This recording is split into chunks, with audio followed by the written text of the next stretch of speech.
Hi, welcome. Today we are having a conversation and interview with Cosmic Pope, dance game boomer, creator of many OG hard songs, an OG good player. What else? ITG Deco created some themes. Very, very prolific in the early days of ITG. Welcome. Thank you. Thank you for having me. We gotta start this one off the same way that I start off every interview.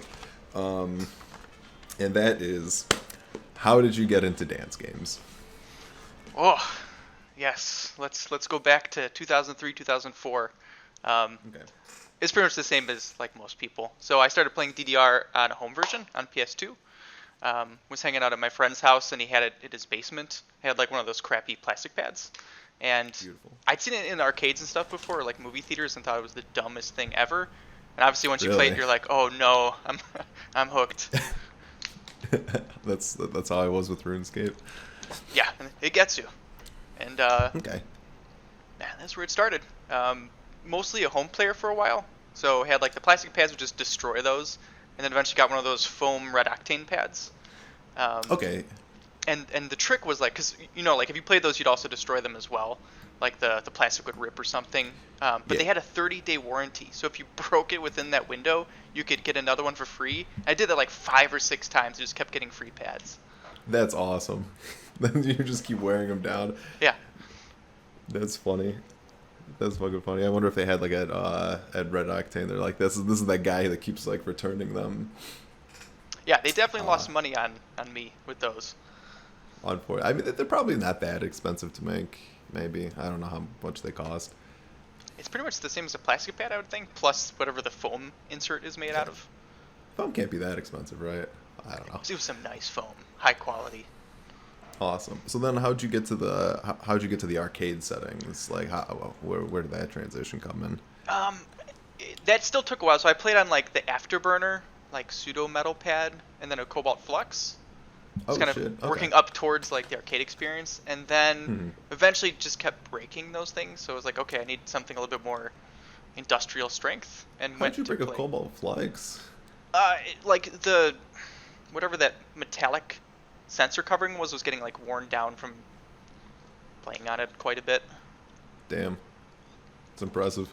Mine's still technically kicking, even though I haven't played it in forever.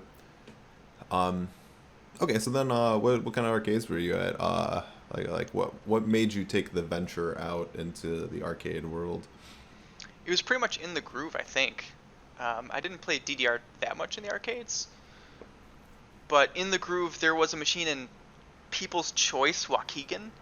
Um, there's old videos of Windu or Lil Q playing there, and it was the creepiest place. So it was like a kids arcade kind of place, kind of like Okay. a knockoff Chuck E. Cheese. But it always seemed like it was filled with old dudes, so it was like a weird pedophile vibe kind of going on. But it had in the groove machine, so that was kind of all I cared about. So go there to dance for the Weird old creepy pedophile dudes. vibe. Was it like, did they have kids or were they just like, Not that I ever saw. They're just sitting in the back, like at the bar, just like watching. It was super creepy. huh? That's very strange. But yeah, they got in the groove. Was it a Dedicab or like Yeah, an ITG one? it Oh, was it an was a Dedicab. R1 Dedicab. Oh, look at that. That's gold back in the days. Yeah, I'd go to the sketchy pedophile arcade too to play that 100%. I think that's the machine that ended up at Paul's Arcade in Racine, Wisconsin, eventually. Okay. And that, if I'm not mistaken, was your home arcade for a while? Not for too long. The one that I played at for probably the longest time was Brunswick Zone Lakehurst. Okay. And so I played Uh, there with like Rinker, and then I don't know if you remember the Team Z crew. I was a part of Team Z. You're Fun part of Team fact. Z? Yeah, I was a part of Team Z. The guy, because the guy was a Chicago local. I never posted on the forums. I never really talked to anyone else besides one guy that wasn't the main guy. Okay, so then when did you start getting involved with, I guess, customs in ITG?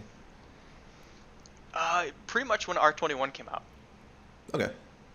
So I had actually started charting a little bit before that, just writing kind of really, really bad charts for myself to play on Setmania. Mhm. I don't have any of the really old ones, but I know I wrote a chart for like a remix of Vampire Killer, another one for a song called White Wedding Dress by Boy Sets Fire. which is like this old school, like early, or maybe it's late punk, early emo, before they kind of got into like all the mascara stuff. Yeah. How'd you even sync It's actually a really good band, but Did you, did you sync any of that? Or was it just like kind of guesstimating? oh, it's totally guesstimating back then. Gotcha. Oh yeah, because like, were you good enough then to like get quads when you were making these songs? Nope. That's really good for syncing, right? Especially a song that probably drifts, like an emo punk song. Oh, it was awful. It was terrible. Yeah, nah, it's all good. We all had that. At least back then, we had that phase. Like I would bring like some random Stairway to Heaven chart to the arcade, and they'd be really upset because it's like a 7-minute song. It's like waiting for someone to do Dragonforce, except it's not exciting to watch at all. It's just Stairway to Heaven. And speaking of Dragonforce, you made Dragonforce, the original Yep. OG ITG pack. Why did you do that? Like, why did you go into making harder charts? Because at the time there weren't that many hard charts, right? Yeah, not they were like specifically made for pad. So if we go back to the start of like the R21 era, everybody was like super excited to play stuff at the arcade on foot that wasn't officials. Mhm. And so most of the content that was out there at that point was keyboard charts. And so people were bringing in those charts to play on pad. And some of the things that people had already been playing from like a custom perspective was like Uber Rave, things by like Eggman, Score, Doku Denpa, One More Lovely, which are technically keyboard charts, but they're padable. Yep. So seeing that sort of stuff, that's sort of where I pulled my inspiration for writing hard charts. And it was just because it was fun to play things that were harder than what were in officials. Uh-huh. I actually don't really know what the motivation was. It was just kind of like pushing yourself to play different stuff, and a lot of things in keyboard charts were not necessarily always harder, but they were different than the officials. Okay. Yeah, definitely. Because it did seem, at least in your early packs, that they were more geared towards harder stuff. There were a couple tech charts, but I mostly remember like 14s and up being a thing. Speaking of which, how would you rate things back then? Because like we didn't really know like what a 14 and a 15 were, or 6. Did you just guess? It's like, oh, this feels harder. Oh, this feels harder. From my understanding, you've been on the like playing hard stuff for at least through like the Bear Apocalypse-ish era of ITG. So what was the mentality of people playing hard charts, I guess, when you started like going for hard charts and this Dragonforce stuff, going towards the Bear Apocalypse era and like kind of more towards the Footspeed and beyond? It was sort of just, and this is just my mindset, it was exploratory, like what is possible, what's physically possible. Because having been constrained to just what comes out from like Roxor or from Konami, you're kind of within that universe. So at this point, everything was fair game. So just seeing how hard of a song you could pass. It was a little bit competitive, so Groove Stats sort of enabled that. At that point, I think you had to pay to actually host customs on Groove Stats. And so some of the stuff that was popular was basically things that somebody had paid to get hosted on Groove Stats. Okay. That's interesting. I didn't know you had to pay to do Groove Stats. Did you pay to put things on Groove Stats? Yeah, that was part of my like marketing for my early packs, was to pay for a couple songs and put them on Groove Stats. Oh, nice. Did it work? I hope so. I don't know. That's what People played them. Awesome. Why did you continue making charts? Why did you stop making charts? Why did you? Because you fell out of the community at some point. I guess was there a reason you fell out of the community, or? So I stopped playing competitively around 2013-ish. Okay. So I wasn't necessarily bored with the game, but certainly working full time, like job opportunities or responsibilities rather, were taking up more of my time. Mm-hmm. So didn't have as much time to play. I stopped charting just because I got sick of it. I'd written so many like Dragonforce charts and several hundred sim files. Mm-hmm. It was just too time consuming. And I did most of it during like late high school or through college, when I had maybe a little bit more free time to do that. So I don't know how people can keep writing charts. I make one chart and I'm done. There's also some drama, personal drama at that point too, so I kind of took a break to get away from that. Oh, gotcha. And I just played at home at that point. So I had a machine that I'd gotten from a fellow in Indiana. It was in really bad condition, but that was what I played on at home. And Okay. at that point, I wasn't playing competitively anymore, so I just kind of did my own thing. Gotcha. I heard that machine was cursed. It was bad. Well, It was why really bad. why was it cursed? What was wrong with it? So one issue was that the pads were not properly grounded. So when doing pad maintenance, every so often you get electrocuted.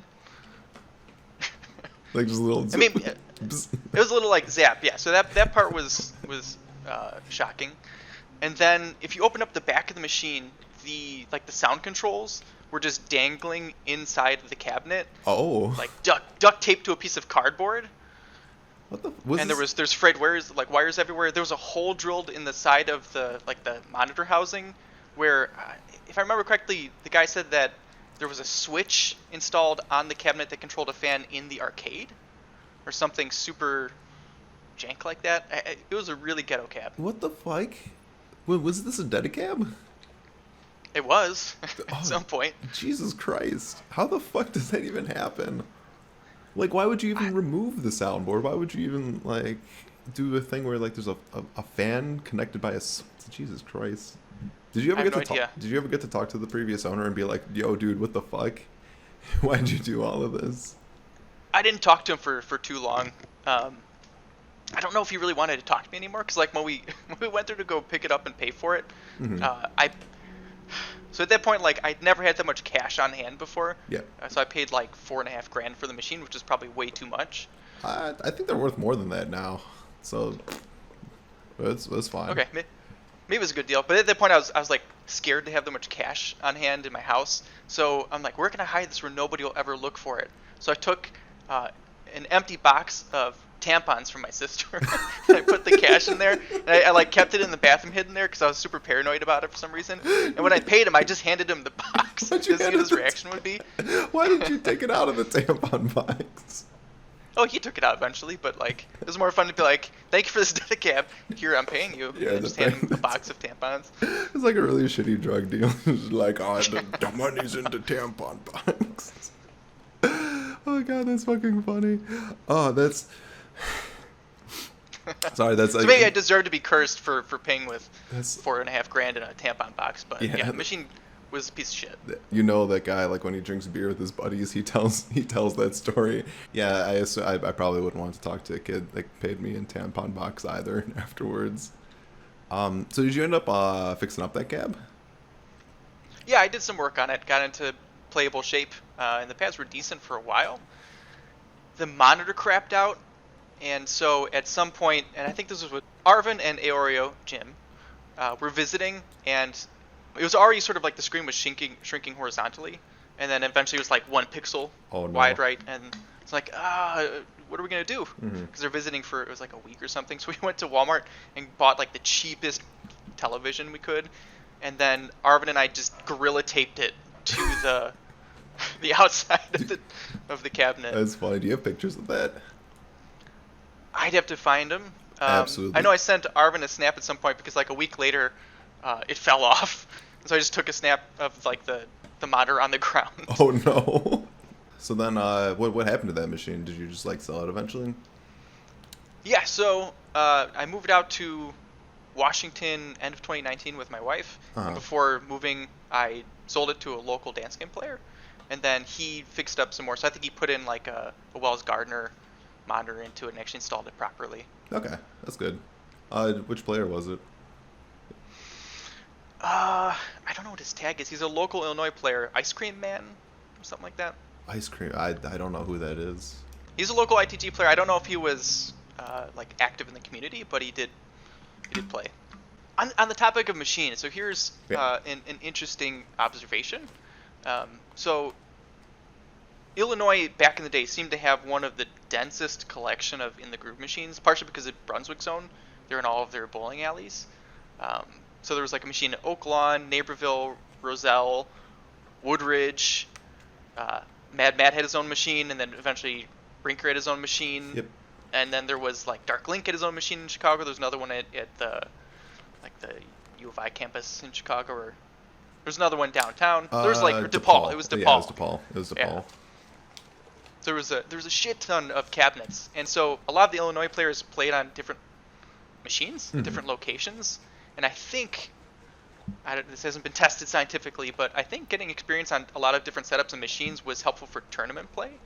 Yeah, because as far as adapting to like a different physical setup. yeah, because wasn't back then, when I say back then, like I don't know, 2007, 8, 9, 10, wasn't like Illinois like some of the best dance game people in the world? There's a lot that came out of out of Illinois area. Because I mean, like even like what, like it's like Mad Matt, Rinker, Ryan, Jim, Aoreo, Paul Pard, Dark Chunka. I don't know what the fuck he goes by now. Windu, yeah, Windu is also Little Q. Little Q. I definitely do think it has something to do with the if anything, not just the machines, but like since there's so many available machines, it kind of boosts up the community and number of players. So that when there's more players, like people get more invested in things, and there's more competition, that kind of like helps a bunch of people grow, right? Because like it's not very often that you'll find someone just sitting in a vacuum just trying to get better on their own.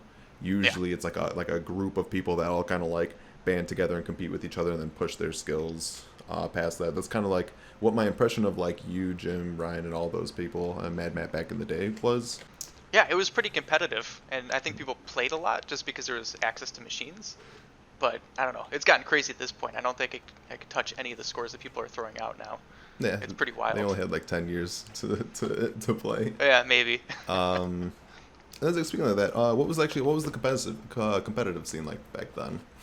I don't know if it was quite as formalized as it is now, and maybe formal is not the right word. There was different tournaments across the U.S., and at least in Illinois, the one that I remember the most was the U of I tournaments. Yep. So like Rumble in the Prairie and all of those, just based on like kind of the creative aspects of that. So instead of just a pure like FA tournament, like Fort Rapids was usually just around, they'd have FA and then eventually a separate stamina tournament. The Rumble in the Prairie ones also had sight read tournaments. They had like a gimmicks tournament where you go through and like Windu Hates You courses were like sight read. And so those were a lot of fun. But the tournaments in general, the earlier ones like 2008, 2009, were pretty party heavy too. So there was a lot of like excessive drinking and. I remember that. I remember that being a thing back then. I've been shown like videos of early ITG, like early ITG lore videos. Are all like people fucked up in a kitchen in an apartment somewhere doing something, which is fun because I mean like it's age appropriate, right? Like everyone was like what, like 16 to 22 or something like that. Like of course you're gonna be drinking and partying. Yeah, but it also meant that not everybody was always playing kind of at their best. They'd be hungover. And there was a transition point where there was kind of like the old school group would come in, they'd party, and they wouldn't take it quite as seriously. And there's other players that'd be like up until like 2 a.m. practicing to get a feel for the machine and make sure they're kind of like warmed up for the charts. And it was at least my observation and my take on it was like there was a little bit more of a seriousness to the competition at that point. Okay. For the newer school players that were like, I don't care about the partying, I just want to come in and kick your ass. Gotcha. And those players probably are the people playing nowadays or recently, like in the last 5 years. Do you have any names to contextualize these things? Like ITG Alex, but I think he was also too young at that point to drink too. Yeah, that's probably good. It's probably a good thing he wasn't drinking because he was like what, 12 back then or something like that. Yeah. I think he like just turned 14 or something. Good for him. Yeah, he was really young and really good. Mm-hmm. He's still really good. Like he's still very good at the game.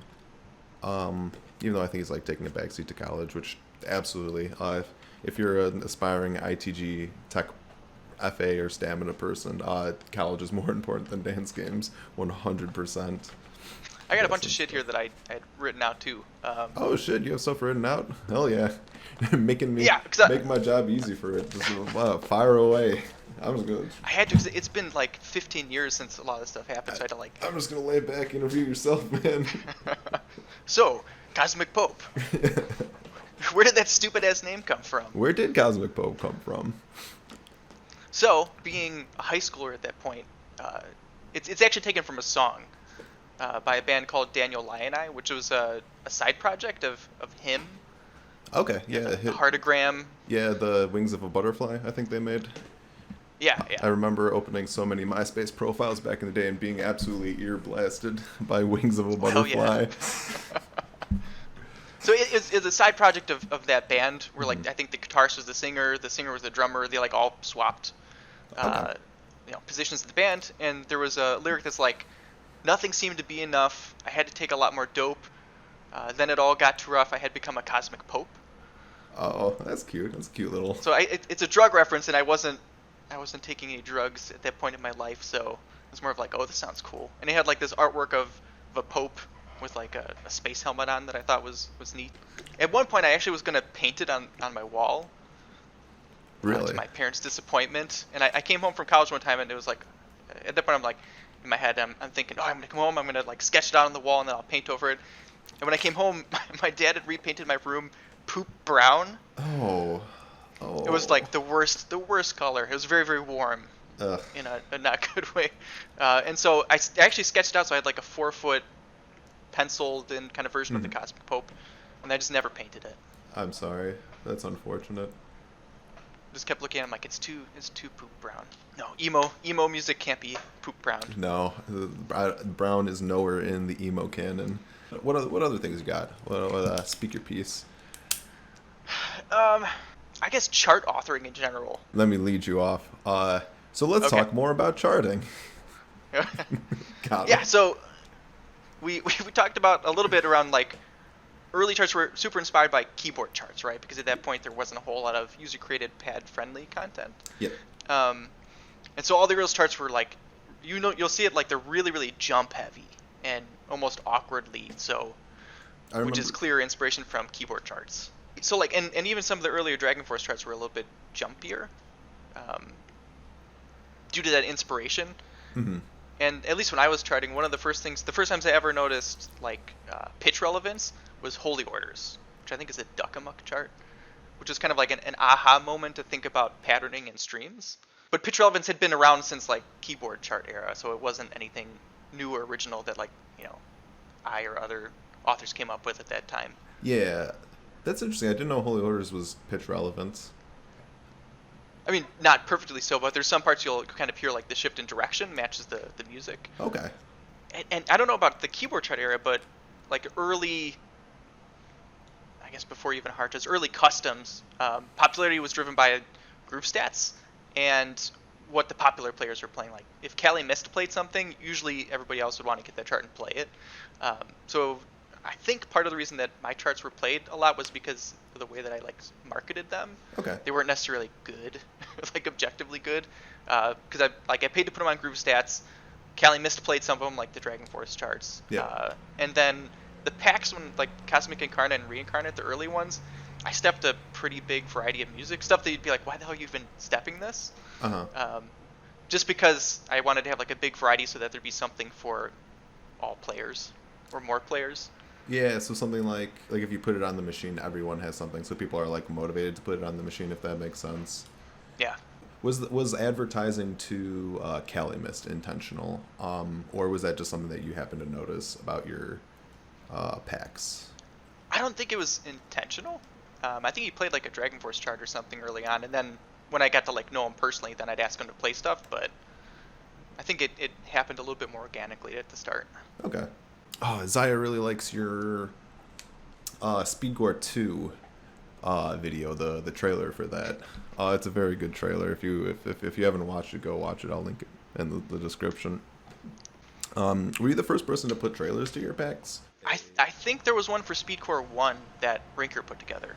Okay. It's probably been done before that. I don't think that was the first instance of it. Okay. Yeah, because it's really hard to trace back the pack history around that era or before SPEEDCORE 1, because it's all on R21 Freak. And that's gone, right? It's gone as hell. I keep trying to find backups of it, but I can't.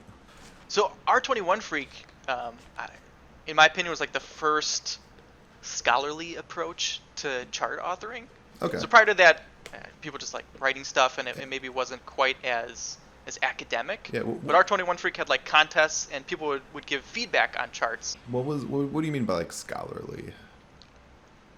In that they talked about the way that you would like pitch relevance and kind of using like different types of step rhetoric to match the music, and when you shouldn't use things. And just the feedback of like talking about some of these charts, like, hey, this is a double step or something else, was I hadn't seen that in other places quite as frequently.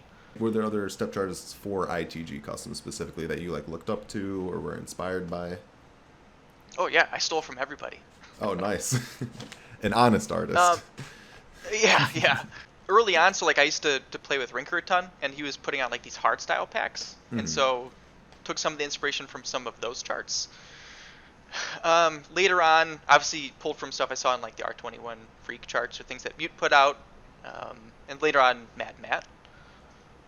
Okay. And eventually, when you got into like the modern stream era, I drew some inspiration from like Archive stuff. Okay. The early packs were very experimental, and we can talk about some later about like individual charts, but you can tell there's certain things where like just testing out to see if something works, and most of the time it didn't. It was bad, but Yeah. I think a lot of early charts from like the 2007 2009 era were kind of experimental in nature, just because people hadn't sort of congregated around what people liked as much, or what was like acceptable step rhetoric. Yeah, do you have any examples? For my own stuff, if I'm going to be biased, Okay. there was Baby Got Back, which has like a booty shake, which A booty shake. aren't in most charts, where I think there's a hand on the up arrow, and then you have rolls on the left and right, so it makes you bend over and hop up and down. But yeah, it makes you twerk, which I don't think there's many charts that make you twerk. I don't think there's any. I didn't even know there was any charts that made you twerk. I had a couples chart that I tried to do this with. I think it's lost, but it was to Thong Song.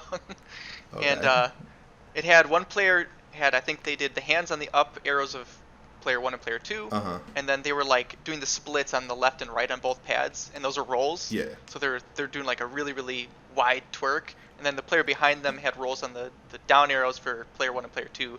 So basically like grinding them while they did the twerking. That's very good. I like your grind and twerk based step rhetoric. What, Didn't catch on. a bunch of these cowards nowadays playing or making step charts have zero grind or twerk based rhetoric songs. Yeah, not many charts force sexual harassment, so it's probably a good thing. I mean, presumably if it's a couples chart, it's consensual, right? You have to play it on the consensual theme? There was a lot of experimental hand stuff back then, and that sounds really weird now I say it out loud. I too like experimental hand stuff. But like the BB Got Back chart, obviously like hands, because they weren't in DDR, were kind of newish, and rolls. Yep. When those were available. But like I did another chart called Rush Plutonium RX or BX or something like that did a robotic speed up, but it was with a hand. That was actually back when people actually did hands too, right? Instead of just bracketing them. What have you noticed, I guess just general comments on like tech back in that day versus like tech nowadays? In some ways, well, opinions first off, I think the modern tech is pretty cool. Okay. It's very creative. The one thing I think that's consistent across all eras of tech is that when something is new or popular, people overuse it. Mm-hmm. And then suddenly it's in like every chart and it's all over the place. And so this has happened a ton in the past. So obviously rolls, when those were kind of first introduced, people tried to use them everywhere, and it was kind of overused. Same thing with like some of the gimmicks. So Zimlord made some of the speed and warping kind of popular, and then every song had that, and there was a ton of like dubstep as a result of that, and I'm guilty of that myself. Yeah, that was like that's it's still nowadays, like if you're gonna have one of those stuttery warpy charts, it's gonna be a dubstep song probably, or the dubstep parts of it. The modern like tech, I think, started pretty early on. So a lot of the things you see with like bracketing and a lot of foot switches, V Rosin style, which I think was a Monster Joe chart. I don't know if you've played that before. That's one of my top 5 favorite charts of all of ITG. Like I think that even though it didn't catch on for a while, that was like to me the turning point in tech. I'm like, holy shit, this is like next level. Even though it's super obnoxious, but it's so much fun. I love that chart. One of the best charts that ever exists. Like talk about originality. That one was totally out of left field, and Monster Joe would do that. He cranked out a ton of files. And then there'd just be these gems, and they're like, wow, this is brilliant. I tried to do some of that in some older charts, like Scatter, which is I think another early like modern tech that uses some of the like it has technical rhythms, it has foot switches, and it has bracketing. But this also came out after Matt's loaded feature pack, so I was again just stealing. Stealing, that's art. That's how art works, man.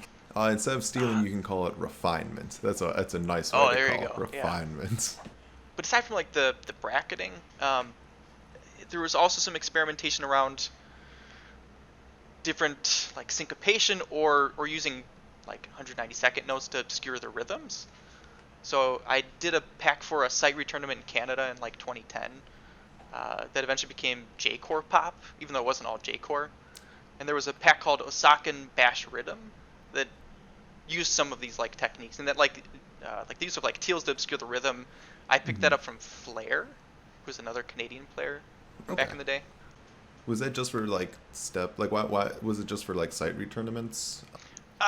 It was supposed to accent the music in a way. It sounded different, but it was also just, I don't know, annoying. Something else to throw in there that was different. Okay. What are your favorite charts? Do you have any favorite charts? Of my own charts or just any chart in general? Let's do both. Why not? Let's start with your charts. What's the favorite chart of yours that you've made? I like Fujiyama Panic. Fujiyama Panic. I'm not familiar with that. It's got some jacks and some like forced awkward jumping, where it's not quite bracketing. It's really nothing that special. I just think it's fun. Gotcha. I actually don't even know my own charts anymore at this point. I used to play a lot of different stuff over the years. Never really played the same thing over and over. I like Dragonforce, obviously. Otherwise, I wouldn't have kept writing so many Dragonforce charts. Yeah. I do like Pendulum and some of the Sharpnel streams, although it's kind of hit or miss. Obviously, all the stuff that Mad had put out. Tachyon Beta I thought was pretty solid. I don't know. Tachyon Alphas, I was never a fan of drills, so. It was very drill heavy. That was like the entirety of the foot speed.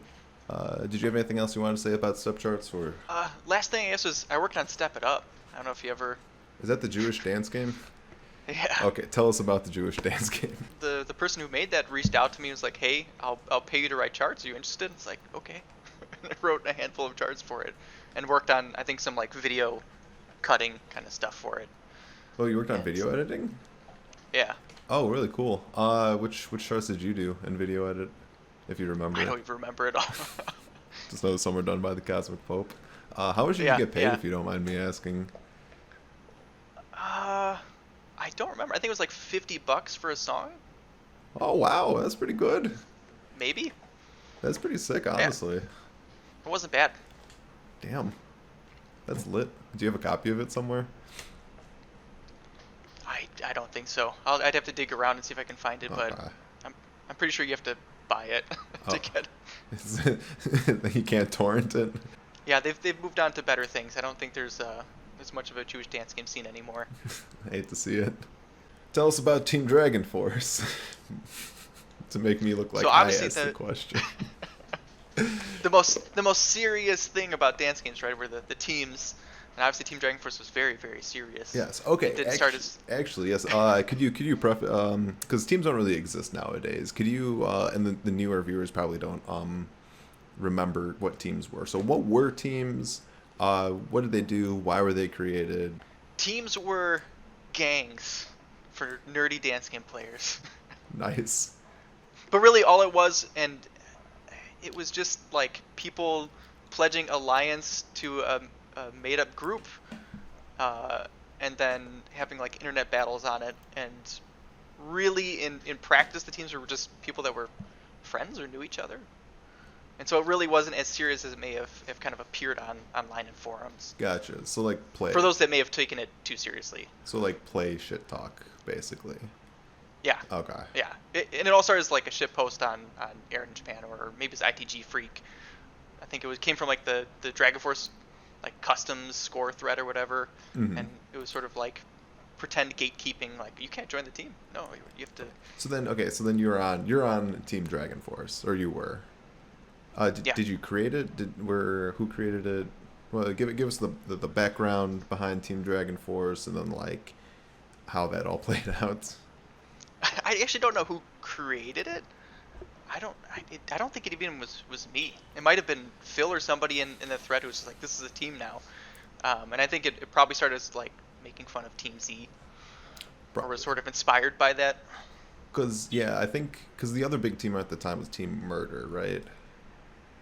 Yeah, that spun off of Team Z. So Mad Matt went and created Team Murder with like Magnet and Cali Mist and Moogle or whoever else was there. But Mad Matt was on Team Dragonforce to start. He doesn't want to admit it anymore, but he was. Oh, the spicy drama.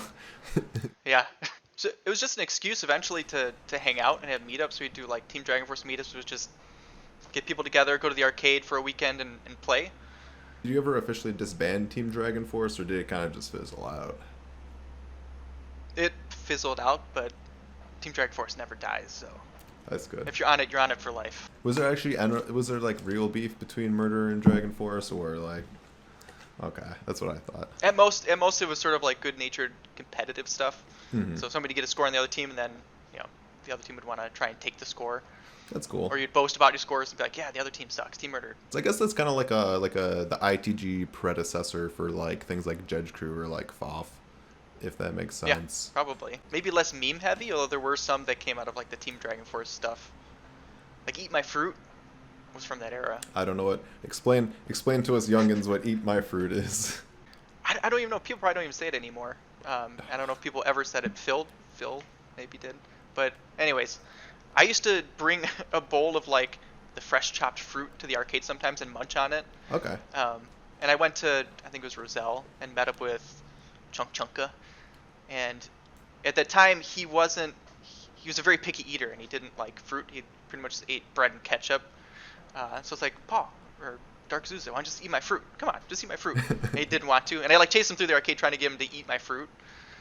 And then from there on, when we'd have the meetups in the morning, I'm a morning person, so I usually wake up really early, and everybody else would sleep in. Uh-huh. So I'd wake up early and videotape and come downstairs, because they're all in my parents' basement, and then just like put food in their mouth. The fruit. Eat my fruit. Eat my fruit, and they'd wake up and or like throw a banana peel at Rinker or something. That's funny. I like that. Actually, on the topic of what you call it, dance game, old boomer dance game memes, do you have any other ones that you can explain the lore on? Lucci? Lucci? Are you familiar with Lucci? Yeah, the pattern, right? It was a person. Lucci is a person. Okay. Wait, is Lucci the person the meme, or is naming the pattern a Lucci a meme?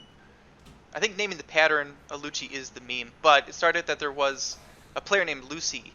Okay.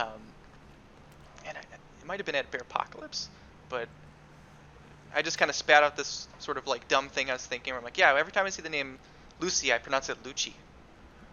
Everybody's like, what? That's kind of, what the fuck is wrong with you? That's dumb.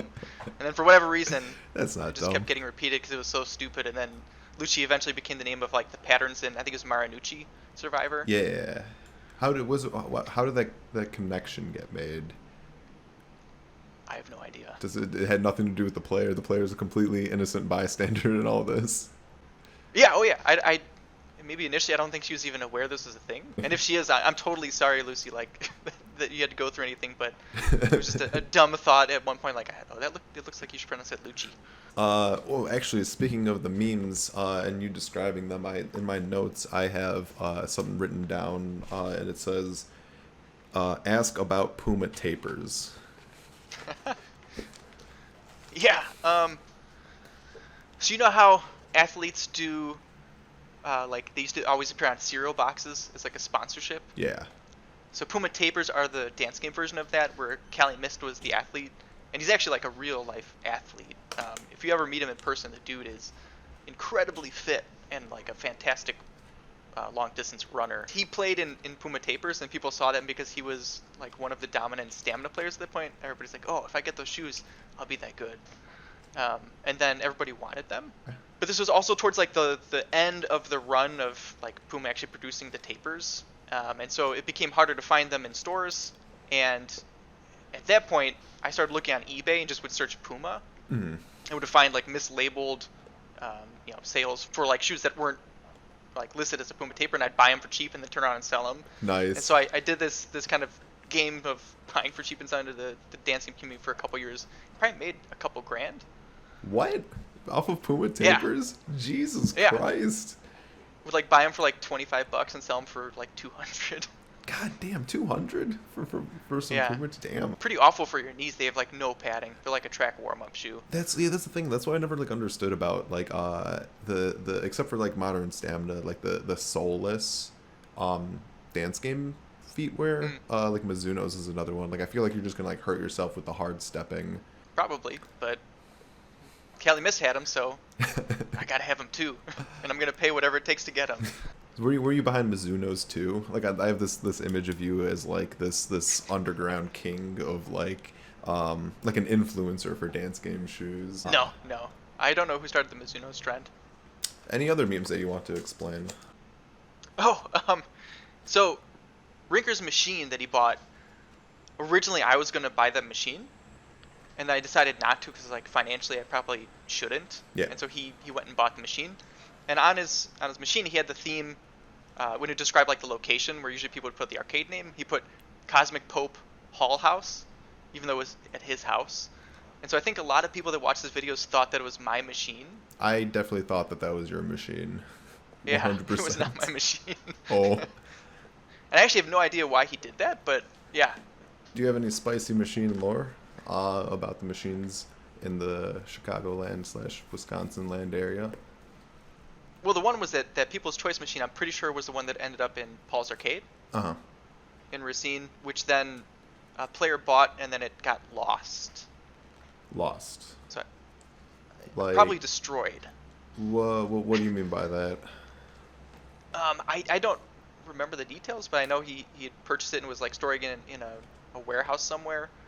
And I don't know if the owners had like a fight or something going on, but the machine ended up getting disappeared. Oh shit. So I think the machine's actually like gone. It's probably junked would be my guess. I don't think they went and hid it, but Oh damn, I'd be so pissed. I'd be absolutely yeah, livid. me too. Damn, they don't even know what they fucking destroyed. No, that machine. Even when it was at Paul's Arcade, had the R2 monolith chart or the R1 monolith chart still on it. Oh wow. So I think that one got updated in R8 or one of the later revisions, but the original chart was different. And for some reason, that chart was still persistent on the machine, even though it was R23 at that point. That's it. Oh yeah, talk about what was Paul's Arcade like? What was the lore on the machine over there? That was the location where most of like the Team Dragonforce meetups were at. Okay. Go up to Racine. Like usually people would come to my house or my parents' house at the time, and like just stuff everybody in the basement and hang out, and then go to the arcade during the day, and go play on that machine. That machine had the Deco theme on it for a long time. I remember that's where I first saw the Deco theme. That machine was really solid. I don't know what it was. Like the sensors never really had to rotate them. It was obviously an R1 machine and a Miro cab, but the pads always just felt really good, even though they were pretty recessed. It was a magical machine. That's good. Compared to some of the other like Roxor cabs that were in some of the Brunswick Zone locations, like Lakehurst. Brunswick Zone Lakehurst was super rickety, and Rinker used to take, here's more lore, he'd take McDonald's napkins and stuff them in to like keep the panels from moving and like increase the sensitivity instead of like tape. Yeah, and then I remember people. That's another thing that people nowadays probably don't appreciate is public cab modding when the owners wouldn't let you mod shit, like open up the panels and stuff. Like I remember people used to take when the bars got wobbly, they would take like tickets and like stuff them in like the little bar hole to like make them less wobbly. Well, hacking in general was usually done without the consent of like the Brunswick Zone owners, and then early on when they'd find out something was hacked, they'd be like, oh, there's something wrong with this, and they would like swap the hard drive with another location. So at some point, Lakehurst machine or the computer went to like Roselle, or Roselle went there. So sometimes they get swapped and see scores from the players on the other location on your machine. I think I kind of kicked that one off. Was the Lakehurst machine the one with like that weird orange theme? Yeah. That was, I think, one of Rinker's recolors. Yeah, that went to Roselle. That one's my fault, which I'm gonna make a little lore video about. Oh, nice. That's funny. That machine had a bunch of themes on it. Lakehurst was like Rinker's hacker sandbox.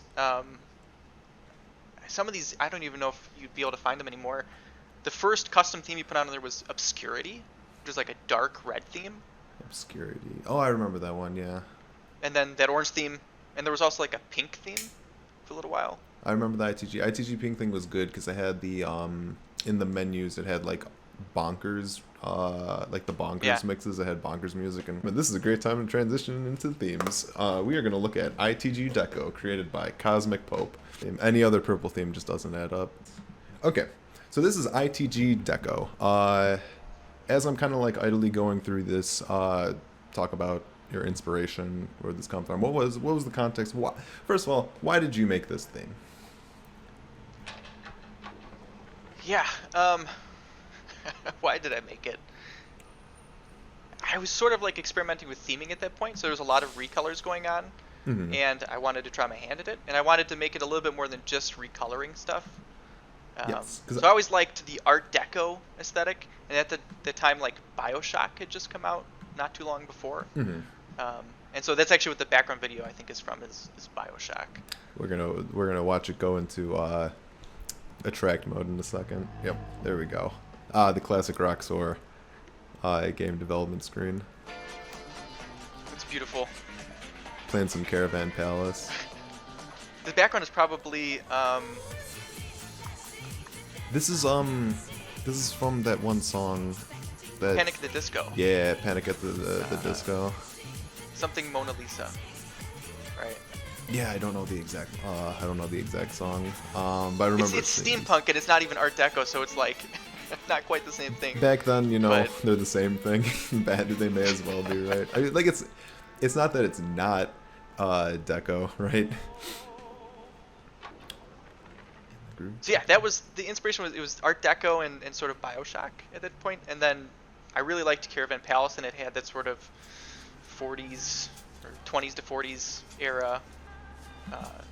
Actually, maybe that's not even right, but it seemed to fit. It felt like it fit, so I just used Caravan Palace for all of the music throughout the theme. I mean, it does. It's like it's like flapper, swingy remix music, right? And that's kind of like the Wolf of Wall Street-ish music, or not Wolf of Wall Street. What the fuck am I talking about? Great Gatsby. I think that got mixed up. Yeah. Yeah, it's like the Great Gatsby like era, but remixed to be modern. Well, that's too bad. But yeah, definitely more Caravan Palace. Is this entire theme Caravan Palace? I think so, or at least most of it. And this is the only theme I ever released, and I did most of the work within like a single week. I just had this like whirlwind of inspiration. This is a week? This only took a week to do? Like a week and a half. I did it pretty quickly. I think I tweaked it a little bit later on, but I did most of it. I just sat at my computer for like 18 hours a day, just fiddling with stuff until it looked okay. Jesus. Why did I download the pack with all the hard songs? I can't idly play these as you talk about this. I got an idea. We're gonna do Keep on the Flames. Okay. So did a lot of people end up using this theme, or was it just you? I don't know actually. I think at least the feedback I got, most people thought it was okay. They liked it. I know Mad Matt gave like an actual like serious review, and he critiqued it and was like, "This is pretty rough around the edges." Why? Why did you say it was rough around the edges? And maybe it wasn't this theme. It might have been another one I was working on that didn't get released afterwards. But what theme was that? At that point, ITG Nano. Nano, was that the green one that was like cyber themed? Yeah.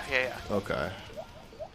Which was the ugliest theme in the world. I never actually like properly released it. Oh, you should have. Oh, that would have been such like a nice little time capsule. It's like if you look at like Siberia, if you remember those from Stepmania, like it's just like needlessly future, if that makes sense. Okay, so why is this turn called Aoreo? This turn mod right here. So I think it was Blood Rush. Okay. That Aoreo played on left or something and had a score on it. That was like his high score. Uh-huh. And so I think at that point in time, the joke was playing on left was playing Aoreo. Oh, you even had music rate mods in here. This wasn't very common in themes back then. And it probably sounds awful. So I noticed that you also had a custom thing in there. The Judgment file? Yeah, you didn't mention Judgment, but it doesn't look particularly deco-y. Is there a reason? No. I think I grabbed that from. It might have been from one of, like Sublime or Chromatic. One of those themes. I can't remember where I got it. I just grabbed it because I liked it. It Gotcha. liked the way it looked. And I didn't really know what a Deco font might look like and still be legible. So. Gotcha. Yeah, I don't think any of the Deco fonts would look good. I'm going to exit this in 1 second. Oh, what? Why does exit do this? You're gonna crash the machine. Better heed the warning. The machine will crash. Oh yeah, because what's it called? This is back when there was they had like the PS2 themes that you could like put on like they had the hacked ITG PlayStation ones that you could use. Is this theme supported from that? Probably not, but I probably built it off of a theme that did. This one's probably actually Yeah, let me show 157. Oh, this one actually has the video on it. Yeah, yeah. That's awesome. Around thinking your face. Oh, he's on a big butt. What were your inspirations theme-wise? Like, were there other themes that inspired you in this one? So I think some of like the artwork there at the top where it is the song title and then the BPM, basically sort of just like enhancing that, making it look cool, was something that some of the Devon themes were doing at that point in time, like Chromatic Okay. and others, Because or like the difficulty block of the chart on the top left, like having that have like an outline and then colorizing it was just make it look slightly different, was something that other things were doing, and I just made it look like Art Deco. Okay. Interesting, because did you base this theme off of a different theme? Yeah, I don't remember which one, but I totally started with somebody else's theme as like a starting point, and then just started tweaking stuff. It was probably one of the ones, because I noticed that the song wheel is like it's not like the typical like Chromatic or like ITG Ice, ITG2 song wheel, but it's not. Is it that blue one, Altitude maybe? It could be, yeah. But you didn't make that song wheel. You're gonna get copyright strike for having Baby Got Back in the background. Oh god damn it! I gotta mute that. I could just mute it in editing. Okay, so here's the results screen. I was like, why'd you put a sexy lady in the results screen? That's the song. Yeah, there's significantly less useful information than modern themes. You don't get like the timing breakdown or the step density graph or anything like that. Yeah, It's just because that graph right there is just your life bar. Yeah. Life bar and combos, I think. That's the other one? Yeah, I think that's pretty much it. Change the fonts, do some of the custom like crappy Photoshop art. Crappy Photoshop. I think it looks very nice. I think it looks very dashing. It reminds me of computer programs and UIs back in the day. They used to be a lot more loud than nowadays, and this is pretty loud. Yeah. And I'm an absolute fan of it. It's still in the era of recolors. It doesn't have any custom functionality. Just I guess a consistent aesthetic was really the only thing I was going for to make it look Art Deco-ish. Okay. And purple, really purple, not a gold. Purple and gold are two good colors to mesh together. I really like how they look together too. Compared to other themes that came later, this is bad from a functionality perspective. Like Tactics is like a master class. I don't think I've ever actually played Tactics. No, Tactics is pretty cool. What made it cool, in your opinion? I just like the little like animated Final Fantasy characters. The aesthetic was consistent, right? It wasn't just like this hodgepodge of graphics. Like if you go back to the early recolors, like the Hacks theme, that green one. Yeah. It's just like there's like Mega Man and Sonic and just stuff like thrown in. Yeah, I remember that. Like any video game, and it has that weird like thing at the top, like the lights on the screen. It looks really weird. It's like the lights on top of the cab, but in the theme itself. And it looks very strange. Because you need more lights in your face while you're playing. Yeah, exactly. Well, yeah, because that's what people used to do. They put shoes on the lights or something like that, or like cover up the lights with tape or something like that. Nowadays, they just unplug it. But cool. Do you have anything else you want to say?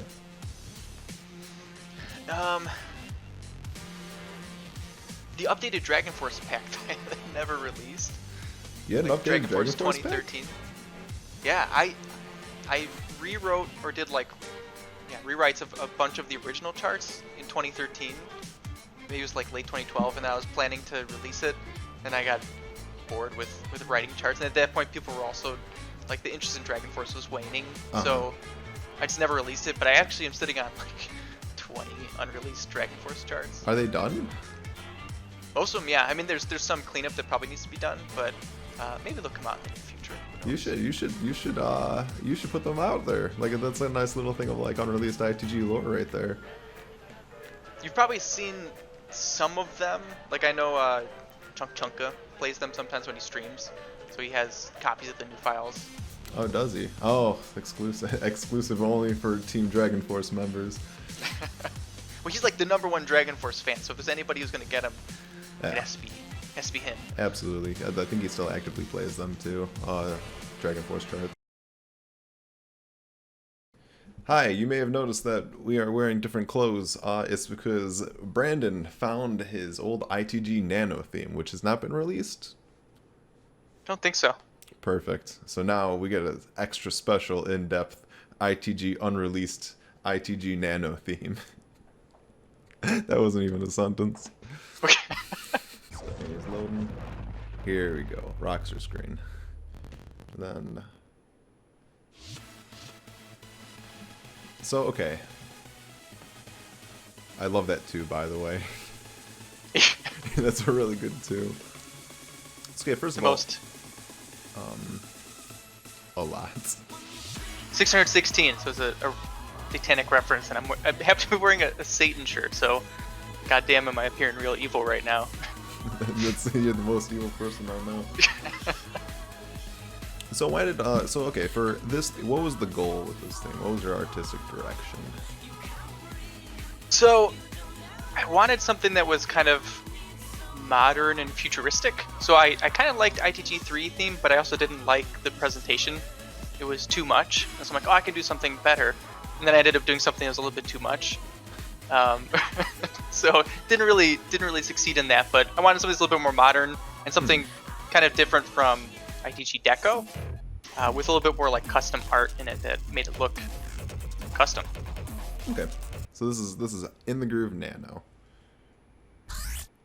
Reminds me of like StarCraft. Yeah, kind of. So let's go into the dance mode. It's like that same like techno thing. This is interesting. This is I do like this custom screen that you got going on. The blue hex and stuff like that. So, this used to be green. Yeah, it was green and white, and it basically melted your eyeballs, and it was butt ugly. And everybody that played on it was like, "This is awful." So I dulled it down a little bit and changed the color scheme to gray and blue. Okay. I noticed that it has a similar layout to ITG Deco. Yeah. First of all, why didn't you release this thing?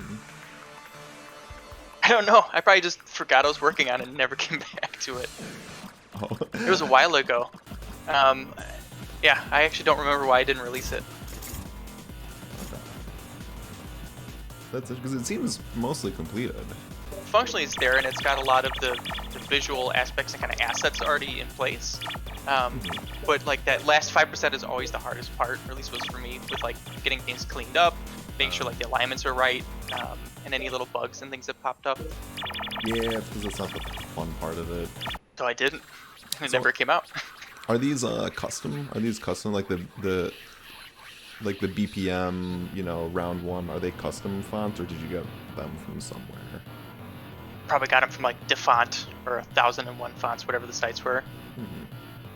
I do like the overlay of the. I think the health bar looks really good. I do like how like techno it is. It does feel like a robot, future robot thing. So I found this pack of brushes that had this sort of style, and I'd place them, and then I'd use like a subtract or something to add in more grooves and dents and stuff into it. Okay. And I really liked doing that. I'm like, oh, this is fun. I just used it for everything. So it's probably overdone, but it's at least consistent. I also know it uses the same judgment as Deco. Yeah, it's probably built from Deco.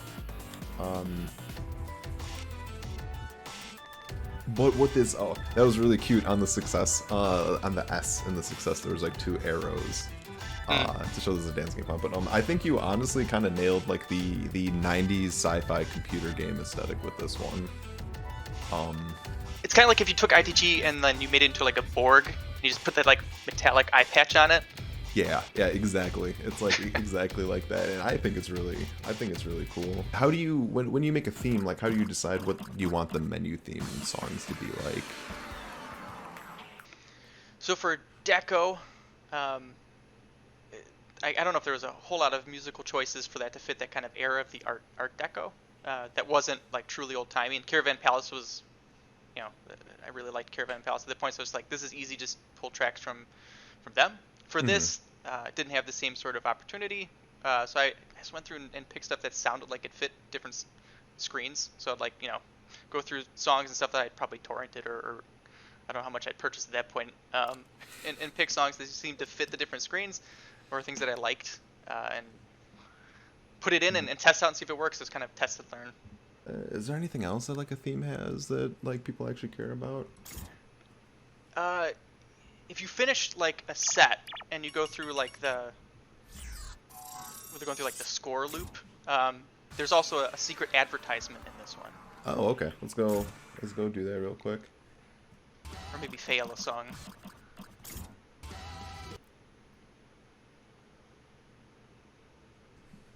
Thanks, Dragonforce. Oh, I like this life depletion screen. The door's shutting. Yeah, I like that. That's the door shutting, the bays shutting like that is very future. Okay, you're talking about this last one? Okay. Yeah, so credits and then the next screen.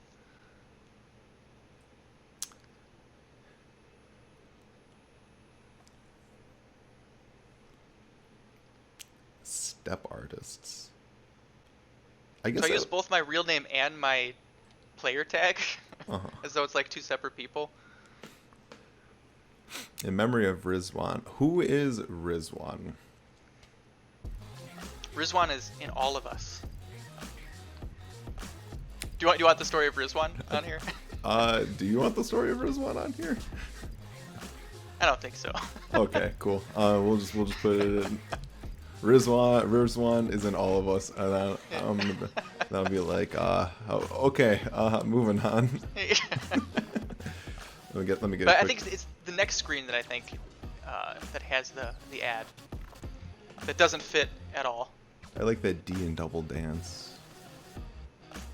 Oh, is that just an E behind the? Yeah. Okay, yeah, gotcha. I'm like, why is that D look different than the other D? Oh yeah, the same thing's happening. Single spelled without an E now. Oh. Very futuristic.